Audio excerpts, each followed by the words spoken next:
কিছু কাজ মুরব্বীদের কথা শুনে করতে হয়। হ্যালো এভরিওয়ান, আসসালামু আলাইকুম। সবাই কেমন আছেন? আপনারা আশা করি আল্লাহর রহমতে আপনারা সবাই ভালো আছেন। আলহামদুলিল্লাহ, আপনাদের আমিও খুব ভালো আছি।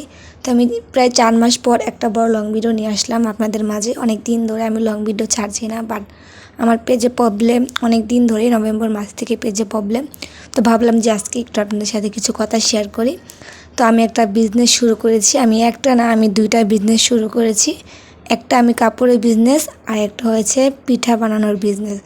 তো আমি কী পিঠা বানাচ্ছি বা কী পিঠা অনলাইনে বিক্রি করতে চাচ্ছি, আপনারা আমার ভিডিওটা দেখলে বুঝতে পারবেন।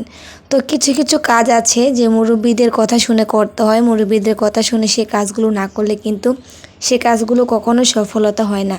তো বাট আমি কিছু একটা জিনিস করতে গিয়েছিলাম, তো আমার এই জিনিসটা আমার আম্মু তৈরি করেছিল, বাট আমি না দেখেই আমি নিজে চেষ্টা করেছি যে জিনিসটা আমি করব, বাট সেই জিনিসটা করতে গিয়ে জিনিসটাকে আমি একদম নষ্ট করে ফেলছি। আমি বুঝতে পারি না যে এই জিনিসটা এরকম হয়ে যাবে। যে জিনিসটা বলতে আমি মুড়ি আর চিড়া একসাথে অ্যাড করে ওইটাকে আমি চিনি দিয়ে, আমরা বলি পাক, আপনারা কী বলেন আমি জানি না। তো পাক দিতে গিয়েছিলাম। তো ওই পাক দিতে গিয়ে দেখেন এগুলোকে আমি কি করেছি, একদমই নষ্ট করে ফেলছি। বাট এখানে ছিল আধা কেজি মুড়ি, আধ বা চিড়া, আর তার সাথে ছিল 1 পা চিনি। তো এগুলোকে আমি নষ্ট করার পর আমার মনে হলো যে কিছু কিছু কথা মুরব্বিদের কথা শুনে করতে হয়। আর এই যে দেখেন, আপনাদের যদি কেউ পিঠা লাগে, আমরা অনেক আপুরা আছি যে পিঠা তৈরি করতে পারি না, বাট পিঠা তৈরি করি, সময়ের অভাবে পিঠা তৈরি করতে পারি না। বাট হাজব্যান্ডরা খেতে চায়, বাট নিজের ওদের অনেক খেতে মন চায়, কিন্তু সময়ের অভাবে করতে পারি না। আবার কিছু আপু আছে জব করে, সে জবের জন্য বাড়িতে এগুলো বানাতে পারে না। তো আপনারা যারা খুব কাছাকাছি আছেন, যদি চান আমার থেকে, অবশ্যই এই পিঠাগুলো আমি আপনাদের সেল করতে পারবো। আর এই যে দেখেন, এখানে 5টা পিঠা আমি সেল করার জন্য প্যাকেট করে রেখেছি। এগুলো আমার অর্ডারে এসেছে। পিঠাগুলো অনেক মজা, অনেক সুন্দর, বাট অনেক সফট।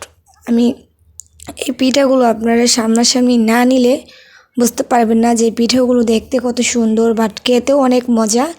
এগুলো কিন্তু আমি মিঠাই দিয়ে পাক দিয়েছি, বাট আপনারা যদি একবার নিয়ে চেষ্টা করেন তাহলে বুঝতে পারবেন যে পিঠাটা কতটুকু সফট আর খেতে কতটুকু মজা। বেশির কথা বলতে বাচ্চাদের বেশি পছন্দ হবে এই পিঠাটা। আমার বেবি তো খুব পছন্দ করে, আমার মেয়েটা পিঠা খুবই পছন্দ করে। আপনাদের যদি কেউ লাগে অবশ্যই আমাকে কমেন্ট করবেন। ইনশাল্লাহ যদি খুব কাছাকাছি হয় তাহলে আমি এটাকে অর্ডার কনফার্ম করতে পারবো, বেশি দূরে হলে পারবো না। তো আমি বিজনেস 2টা শুরু করেছি, সবাই আমার জন্য দোয়া করবেন। আমি ফেসবুকে কিছু করতে পারিনি, কিন্তু আমি অফলাইনে কিছু করব। আমি অনলাইনে কিছু করতে পারিনি, কিন্তু অফলাইনে কিছু করার আশা আছে আমার। সবাই দোয়া করবেন আমি যেন অফলাইনে কিছু করতে পারি। তার পাশাপাশি আমি ফেসবুকেও কিছু করার চেষ্টা করছি, জানি না আমি কতটুকু এগোতে পারবো। তো এই যে দেখেন, আমি পিঠাটা আপনাদের ভেঙে দেখাচ্ছি। তো ভাঙার পর দেখেন এত সুন্দর, এত নরম, এত সফট, খেতে অনেক মজা। তো যার লাগে অবশ্যই সবাই কমেন্ট করে জানাবেন। আল্লাহ।